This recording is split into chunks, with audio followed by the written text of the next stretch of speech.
Broadcasting from the DCG veteran broadcasters take the helm, delivering the latest and the hottest news here and abroad. Magandang umaga, Pilipinas. Start your day well-informed and aware sa mga pangyayari sa komunidad, sa bansa. Retired Executive RTC Judge Romy Villanueva Kami po ang inyong tagapagbalita, Romy Villanueva. with former Professor Ben Del Mundo. Romy and Ben at your service. Mondays to Fridays, 7 a.m. to 8:30 a.m. dito lang sa main source of news and public affairs on air. DZDG-FM 96.7 Destiny Radio.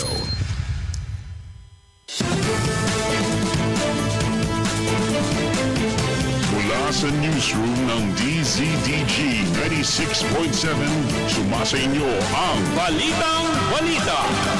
kasama nyo ang inyong tagapagbalita. Greta Reyes. At Ben Del Mundo.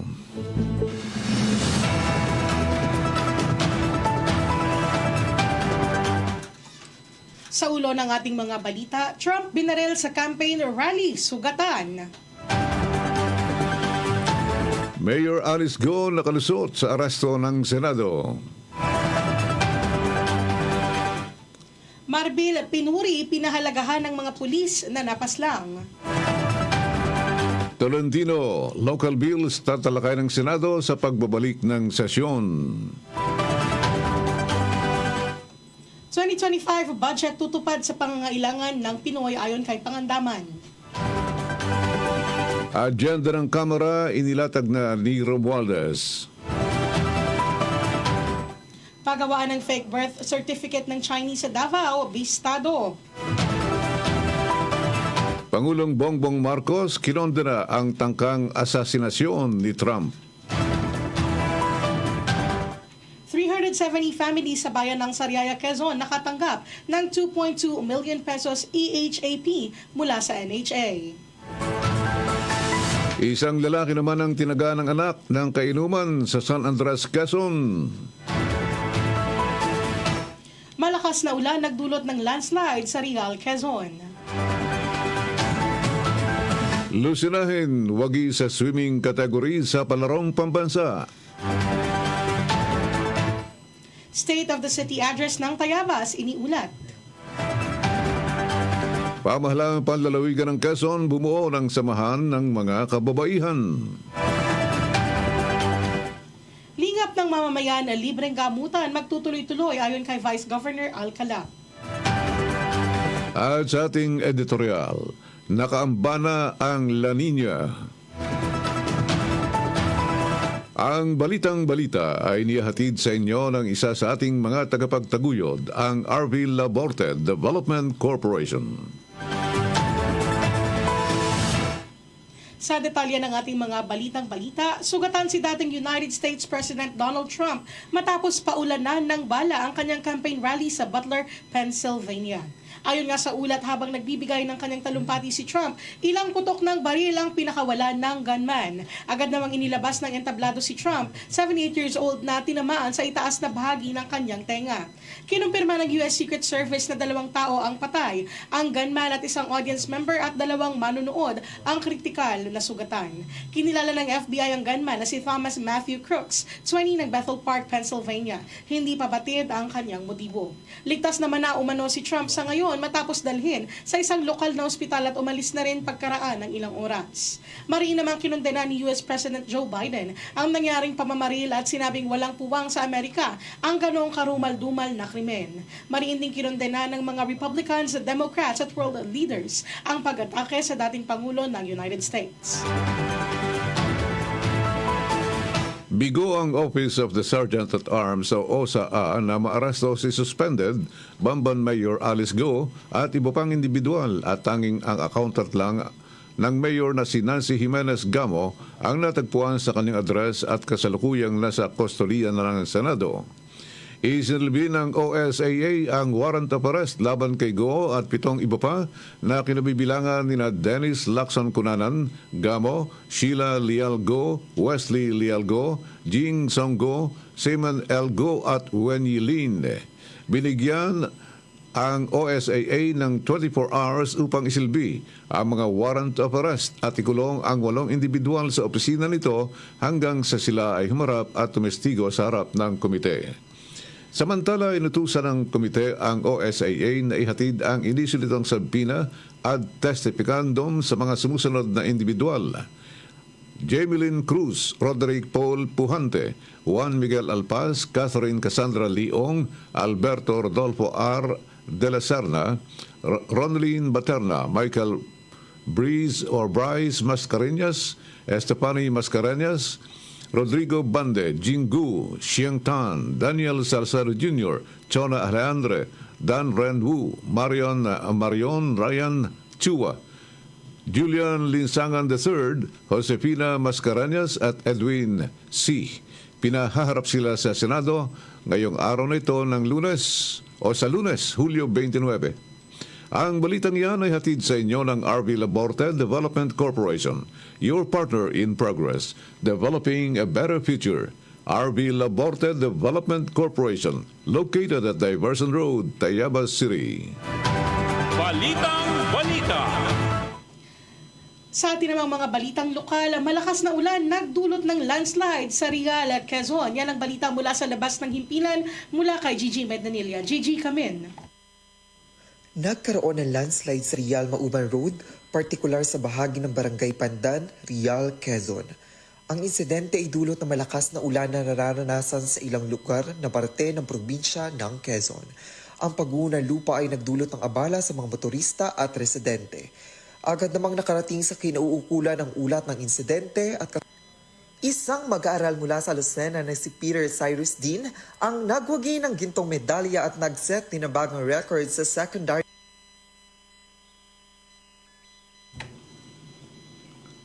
Okay, babalikan natin si Gigi Meddanilla sa kanyang pag-uulat. Samantala,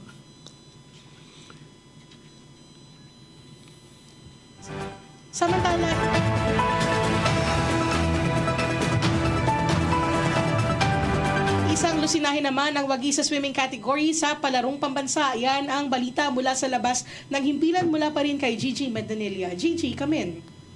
Isang mag-aaral mula sa Lucena na si Peter Cyrus Dean ang nagwagi ng gintong medalya at nagset ni na bagong record sa secondary boys 200-meter individual medley events sa 2:12.14 minutes. Kasama rin si Peter Cyrus sa 4x100-meter medley relay kasama sina Joe Art Calderon, Reynel John Trinidad at kapwa record breaker na si TJ Amaro na natapos sa 3:58.39 minutes. Bagong record din sa naturang swimming category. Gigi Meddanilla nag-uulat para sa DZDG 96.7 Decena Radio at your service. Maraming salamat, Gigi Meddanilla.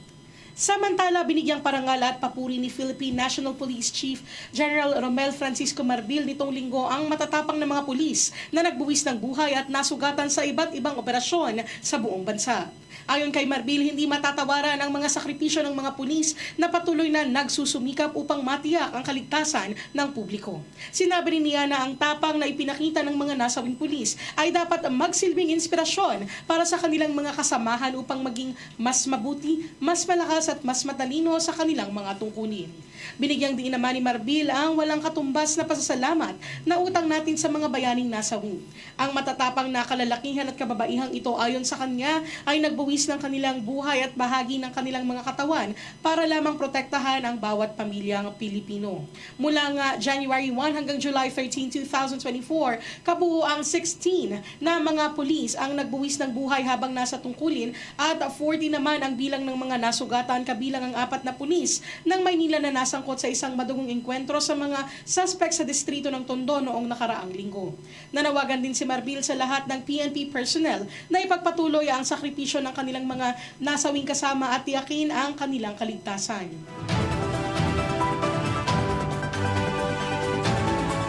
Balitang Balita.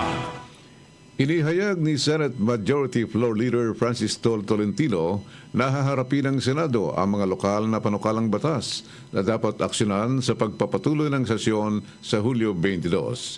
Sinabi ni Tolentino na nasa ika-23 ng Hulyo, Ilalaan ng Senado ang buong araw sa local bills na siyang pinagkasunduan dahil maraming lokal na panukalang batas mula sa local governments at distrito na dapat aksyonan.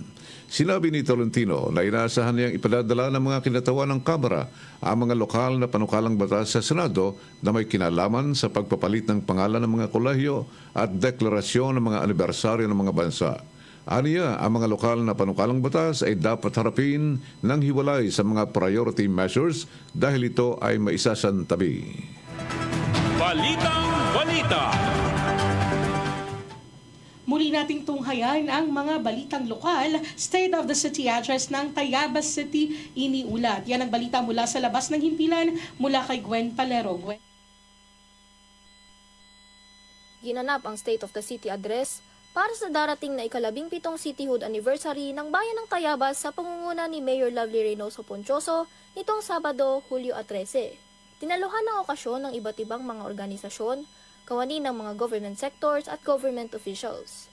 Sa naganap na State of the City address, dito inilathala ang mga narating na tagumpay sa mga plataporma, proyekto at programa ng punong lungsod, maging ang mga kawani ng mga sektor pagdating sa kalusugan, edukasyon, ekonomiya, agrikultura, resources, turismo, transportation at technology para sa mga mamamayan at bayan.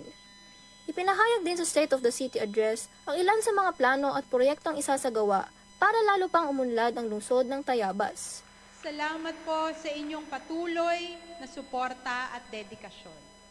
Sama-sama po nating pangalagaan ng Tayabas City bilang simbolo ng pag-asa, oportunidad at kaunlaran para sa mga darating na henerasyon. Gwyneth Palero, nag-uulat para sa DZDG 96.7, Destiny Radio at Your Service. Maraming salamat, Gwen Palero. Pamahalaan panlalawigan ng Quezon bumuo ng samahan ng mga kababaihan. Mula sa labas ng himpilan, iulat mo Bert Abrigo.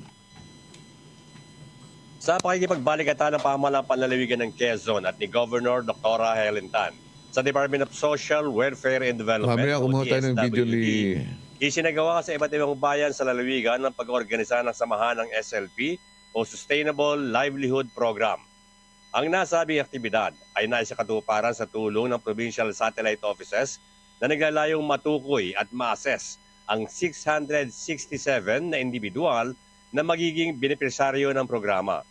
Sa loob ng isang linggo, produktibong nagkaroon ng pagkasanay ang mga benepisaryo patungkol sa organizational development at leadership upang maging handa sila sa samahan. Inaasahan naman na ang 30 grupong naorganisa ay makakabuo ng kanya-kanyang sustainableng negosyo na magsisilbi nilang alternatibong pangkabuhayan. Samantala, nagmula ang mga benepisaryo sa iba't ibang lugar sa bayan ng San Antonio, Chaong, Dolores, Candelaria, Sariaya at Lucena City. Bert Abrigo nag-uulat para sa DZDG 96.7 Destiny Radio at your service. Maraming salamat, Bert Abrigo. Atin namang balikan na ang ulat ni Gigi Medanilla tungkol sa naganap na landslide sa Real, Quezon. Gigi, come in. Nagkaroon ng landslide sa Real Mauban Road, partikular sa bahagi ng Barangay Pandan, Real, Quezon. Ang insidente ay dulot ng malakas na ulan na nararanasan sa ilang lugar na parte ng probinsya ng Quezon. Ang pag-uho ng lupa ay nagdulot ng abala sa mga motorista at residente. Agad namang nakarating sa kinauukulan ng ulat ng insidente at kasalukuyang isinasagawa ang mga hakbang upang linisin ang daan at matiyak ang kaligtasan ng mga tao sa paligid. Gigi Medanilla nag-uulat para sa DCDG 96.7 Destiny Radio at your service. Maraming salamat, Gigi Medanilla. Ang balitang yan ay hatid sa inyo ng RV Laborte Development Corporation, your partner in progress, developing a better future. RV Laborte Development Corporation, located at Diverson Road, Tayabas City. Balitang Balita. Samantala, tutupad naman sa mga pangangailangan at hangarin ng mga Filipino ang 2025 National Budget.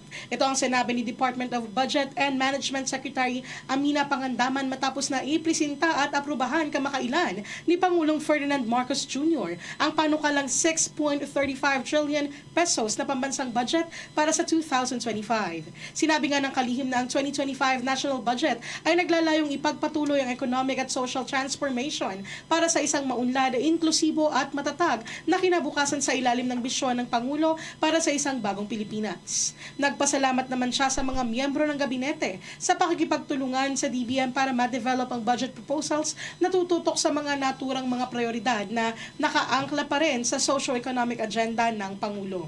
Sa kanyang presentasyon, binanggit din ng kalihim ang ikinonsidera ang ilang mahalagang salik para sa pag-evaluate ng FY 2025 budget, kabilang na ang pagkakaroon ng fiscal space, kahandaan sa pagpapatupad ng mga programa, aktibidad at proyekto, absorptive capacity ng mga ahensya, pagsunod sa budget priorities framework at PDP 2023 to 2028 Public Investment Program o 3-year infrastructure program, Information System Strategic Plan, and Program Convergence.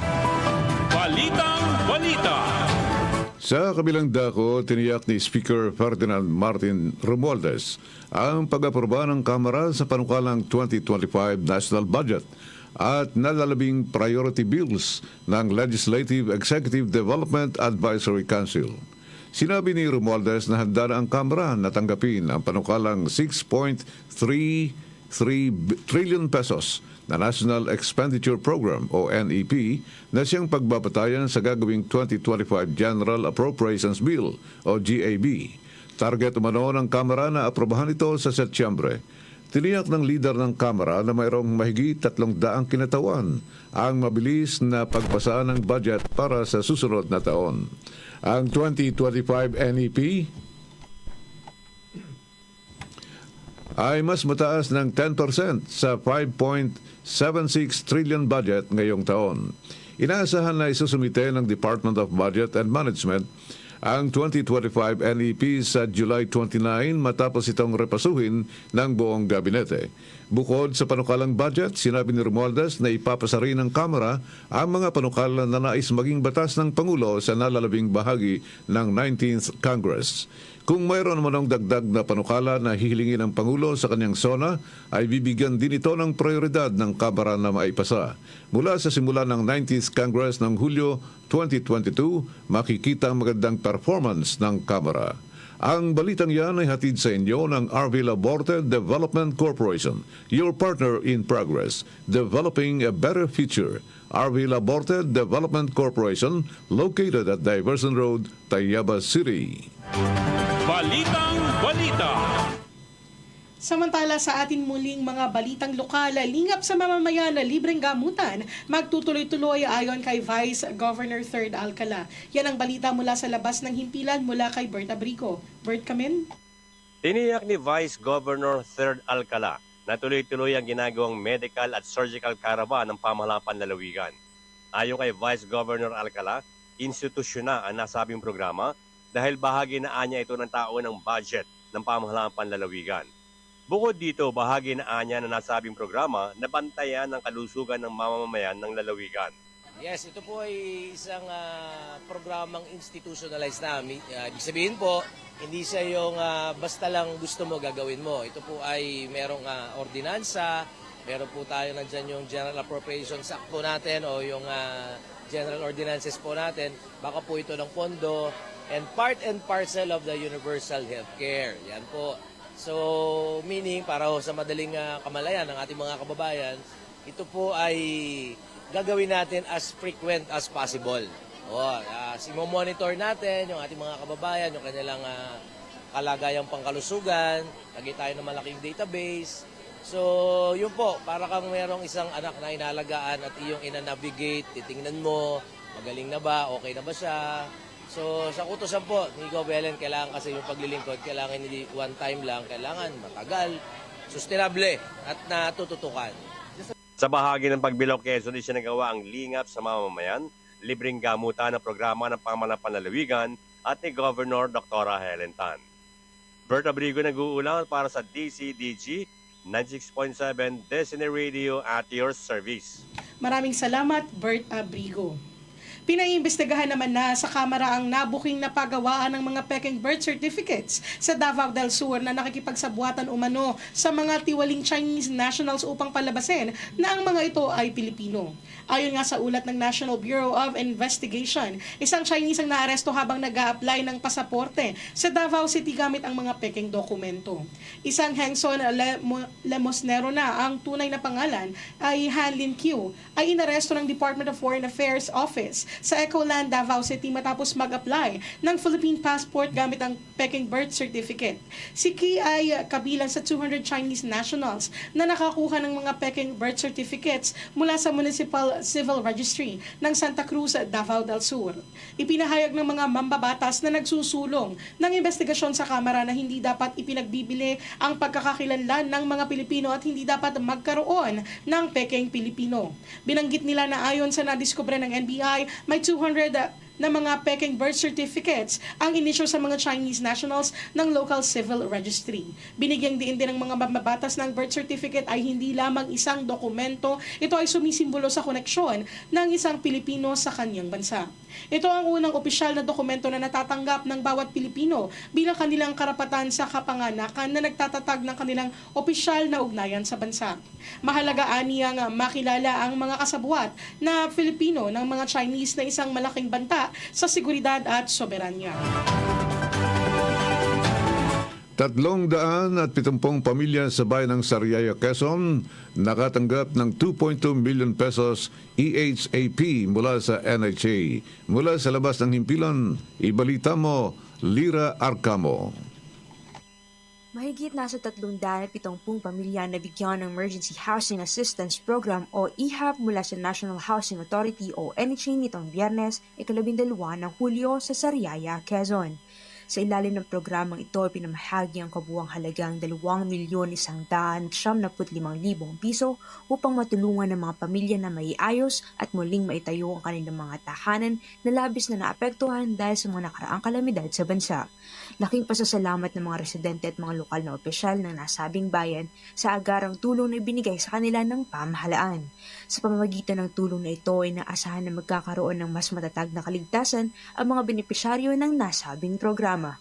Lyra Arcamo nag-uulat para sa DZDG 96.7 Destiny Radio at your service. Maraming salamat, Lyra Arcamo.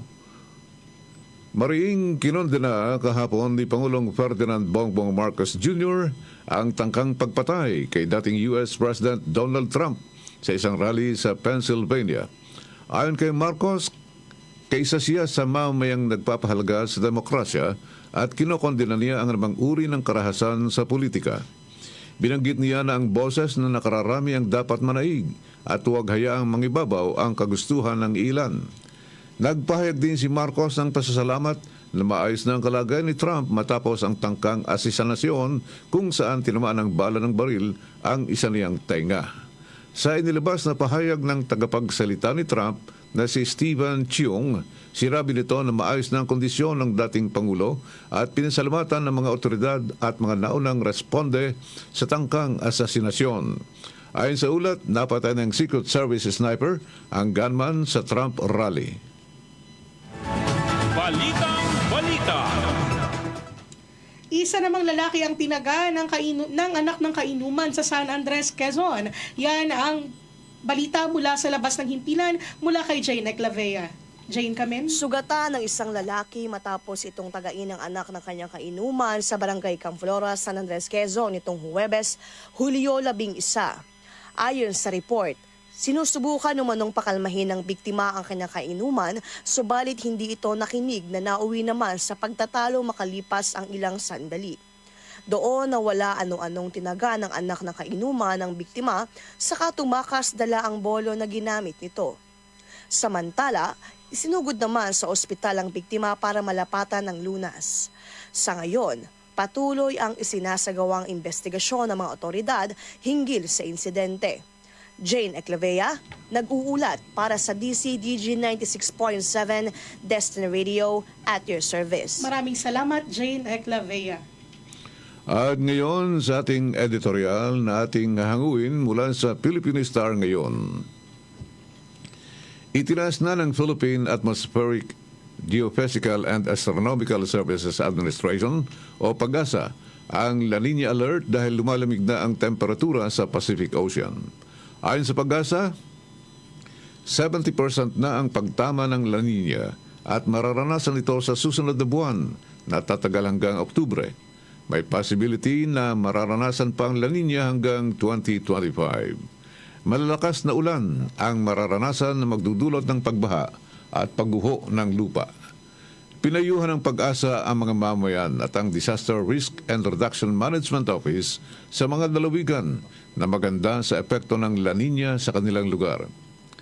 Huling naranasan sa bansa ang La Nina noong Nobyembre taong 2021 na nagdulot ng matagalang pag-ulan, pagbaha at pagguho ng lupa sa maraming lugar.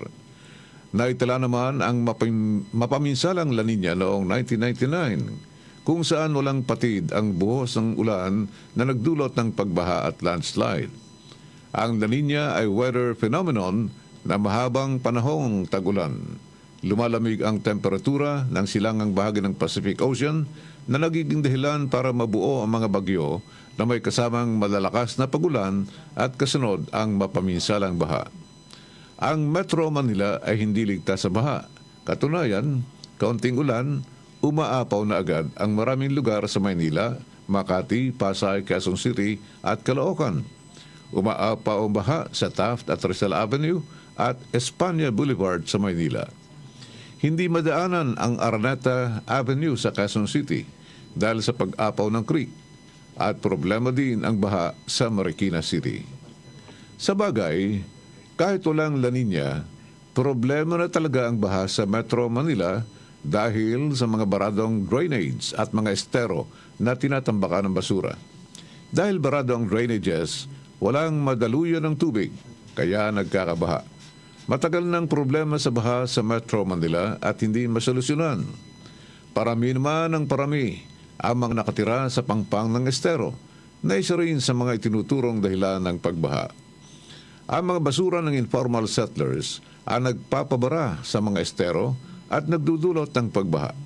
Tapon lamang sila ng tapon ng mga basurang plastik. Hindi matapos-tapos ang problema ng gobyerno dahil sa informal settlers. Inaalis sila at dinadala sa maayos na lugar pero bumabalik at nag-i-squat muli. Nakaamba na ang La Nina, mga kaibigan. Ang paghahanda ng mga ahensya ng gobyerno, ngayon pa lang ay dapat nang makita. Kadalasan, kumikilos lamang ang mga tanggapan ng pamahalaan kapag mayroon ng casualties o marami na ang nagugutom dahil sa pananalasa ng bagyo at nasalanta ng baha. Maging alerto sa pagtama ng La Nina. Balitang Balita. At iyan ang kalipunan ng mga balitang balita na inihatid sa inyo ng isa sa ating mga tagapagtaguyod, ang RV Laborte Development Corporation. Ang inyong mga tagapagbalita, Greta Reyes at Ben Del Mundo. Maraming salamat. Good morning, Philippines! Sumainyo ang kalipunan ng mga Balitang Balita. na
Take your time, mga ating pag-oras mga kaibigan sa buong Republika ng magandang bagong Pilipinas.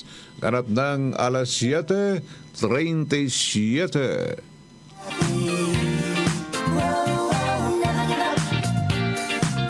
Mga kaibigan, welcome na muli sa ating Romy and Ben at your service.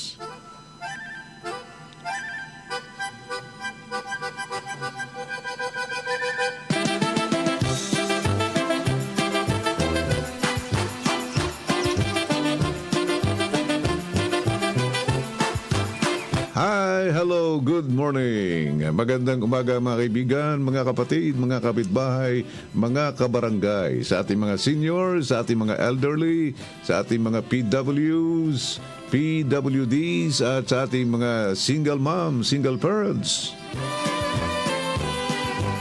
Sa ating mga junior, mga SK, yung Samahang Kabataan, at Sangguniang Kabataan, at ganoon din sa yung SK naman na Sinaunang Kabataan. Good morning.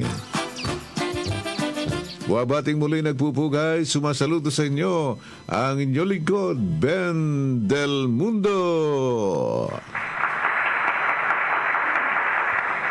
Alright, thank you. Maghahatid na muli si Prof. Ben Del Mundo ng mga karagdagang ulat, balita at impormasyon. Siyempre mga karagdagang kaalaman sa ating trivia portion at yung ating food for the soul. At siyempre hindi mawawala ang mga pagbati sa lahat ng mga nagbe-birthday. Yan lang kayo, tuto kayo sa ating programa hanggang alas 8:30 sa Destiny Radio 96.7. Ngayon po ay special, hindi ngayon, sa Agosto 13 pa. Napapadali tayo ha. Agosto 13. Ay, anong araw yung Agosto 13? Martes. Special non-working holiday sa Tayabas City. Abay, pahina ng pahina ang ating peso. Ay aabot na ho ng 60 pesos per $1 ang palitan kapag nagpasya ang BSP o ang Bangko Sentral ng Pilipinas na mag-cut ng borrowing cost. Kaya yung mga may dollar dyan, hold on to your dollar. Tagulan na. Ihanda ang kapote, payong at ang inyong mga bubong, ayusin. At kung may tulo, ihanda timba, palanggana at siyempre para panlaban sa lamig ang ating mga jacket at mga sweater. Kung kailan naman magpapasukan, saka naman magtatagulan. Abay, kawawa yung ating mga kababayan dyan sa Real Quezon.